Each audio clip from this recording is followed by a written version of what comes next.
I'm Richard Bolstad, and this is an introduction to NLP, or Neuro-Linguistic Programming. So if you were here for something else, it may be somewhere else in the building. If you're looking for Parliament, it's down the road. Otherwise, we're ready to play. So I do a lot of things with Neuro-Linguistic Programming, and it's one of my main hobbies. And what I want to do this evening is give you a sort of a taste of it. Rather than just explain it, I want to give you a sense of what it's like to do NLP, what it's like to be at an NLP training. And I also want to give you an idea of the range of places that you could use this. Because after all, some of you are here because you know of NLP's applications in business. I do quite a bit of training in different corporate organisations. Some of you are here because you know of the use of NLP in education, that it's the basis of accelerated learning. Some of you are here because you're interested perhaps in the sports side of things. I work with several sports people, one of whom has talked quite a bit about our work through the years is Steve Gurney. Some of you are here because you are interested in the medical or health or even the psychological applications of NLP. And of course, one of my backgrounds as well, I'm not only a trained teacher but also a trained psychotherapist, and I have some background as a nurse as well. I'm trained as a nurse. So that's a huge range of places that you could use NLP. And it's interesting to think there must be people here around you, if you have a look around, who have similar interests to yours, and perhaps there are people here who are just wanting to find out what NLP is, and then there'll be some other people here who have come for quite a different reason. Now, I want to give you a sense right at the start of what I mean by NLP and how come it could be used in so many different places. So what I'd like to do is to invite you to stand up. And I'd like to get you to stand so that you have, I realise that that's a challenge in this room, so that you have a little space around you. You want to have some space behind you as well. So yeah, come out and use as much of the space here as we can. Okay. So now, can you hear at the back at least? Is that, yep, good.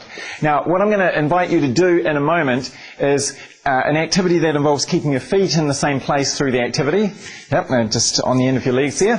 And I'm going to get you to take your left hand.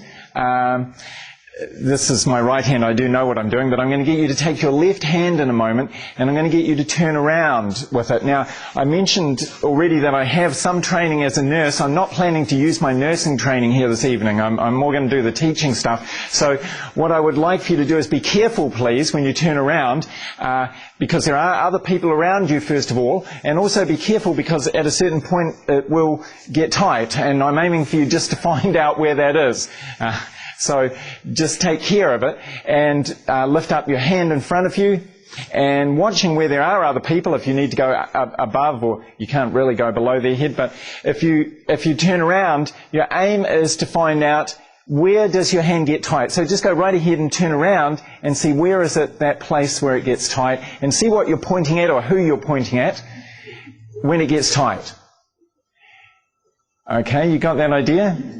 Now, come back to the front, and now I mentioned, again, one of my other trainings, of course, is that I'm a member of the Association of Psychotherapists in New Zealand here, and some people say, oh, so you're a psychotherapist, I guess that means you stop people imagining stuff, and actually, no, I got bored with that years ago. What I'm into now is getting people to imagine more things, but more interesting things. So I'm going to get you to imagine something now. I'm going to get you to imagine that when you turned around, your hand went about 10 centimetres further than it did that first time.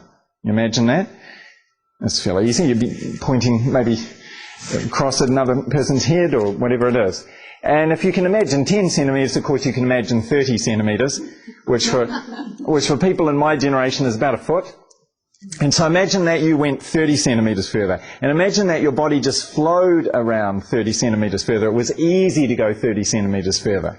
And what would you be saying to yourself as you turned around 30 centimetres further? Because, by the way, in NLP terms, we have found out it's okay to talk to yourself. It seems to be okay to talk back as well. It's just that if anyone had a long-standing unresolved conflict in there, that it becomes a problem. In that case, it's just a matter of couples counselling. So So check, what would you be saying to yourself if you turned around 30 centimetres further than you did the first time, and it was easy to go that far? And then once you've imagined that, then what the heck, why not go a little further? Imagine that you turned around and you went 40, 50 centimetres further round, and it was easy, and your body just flowed around, right? And now what would you be saying to yourself? Would you be surprised, or would you be saying, oh, I knew some kind of NLP trick was going to happen? So whatever you would, what I want you to do now is I want to take that same hand, get you to take that same hand and find out how far you go round now.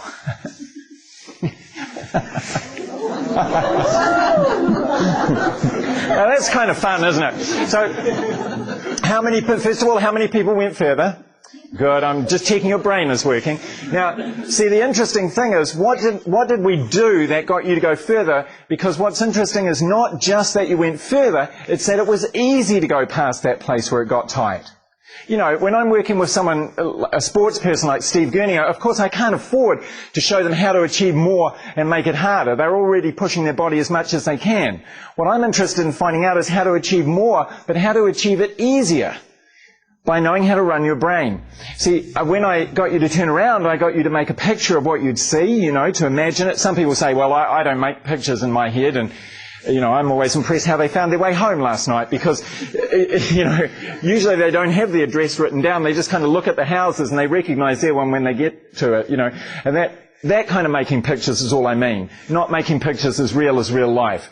If people make pictures as real life, then they do give them pills for that. So I got you to make a picture in your head of what would happen if you turned around further. And then I got you to imagine what it would feel like physically in your body. If you remember this, when I said it would feel easy to turn around. And then I got you to imagine even what would you say to yourself. Now, the pictures in your head are made with the back of the brain here, the visual cortex.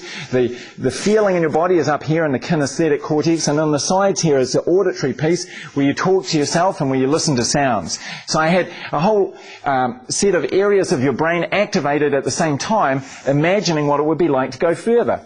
Now, think about this in terms of those goals that you have in your personal life, all the things you'd like to achieve in your life. Do you do it this way? Do you make pictures in your mind of what it will be like, what you'll see when you achieve those things? Do you give yourself the feeling in your body that you would have if you achieved those things easily? Do you talk to yourself about what it's going to be like to do that? Because your brain is, of course, paying attention, and it treats these, doesn't it, as instructions. It follows your instructions. Here's another thought about that. Like, most of you as well have an idea how long you're going to live a long and healthy life. You know, sort of like, oh, well, I probably in my family, you know, and knowing how I am now, I'm probably going to live. And why not imagine it 10 years further on? Do you get the idea? Just see yourself healthy out there 10 years further on. Feel what it would feel like to be healthy at that age, and have a little chat about it to yourself. And listen to what you answer back, because that's kind of interesting. Now, here's another application. Tonight, you've invested time and energy to get yourself here. You could have been doing other things. I don't know, was there nothing else on in Wellington tonight? But certainly you've invested that energy, so make sure you use it. And the way to use it most profitably, of course, is to think to yourself right now, what would I achieve if I got something really useful out of tonight? And see, when we do things like the pointing exercise that we just did, I mean, if you thought about that and you thought, wow, that's a really cool idea, then think now about when in the future you're going to show that to someone else, or when you're going to use that. That idea of imagining your goals like that. So tonight, what are you going to get out of tonight if this makes it a useful night for you? So what I want you to do now is to find someone who's near you that you haven't talked to yet, probably because you've got no idea who they are. And what I want you to do is tell them two things. Number one, what's your name? And number two, what on earth are you doing here? Just this part, you know, not the whole thing on the planet. I have a friend who has an answering machine. You know, his answering machine, you ring him up and it says, who are you and what do you want? Most people spend their entire life answering these two questions. You have 30 seconds after the beep. So this is kind of like the 30-second version or the 60-second version. Who are you and what do you want here tonight? Find someone who's near you and tell them that. Something different the second time.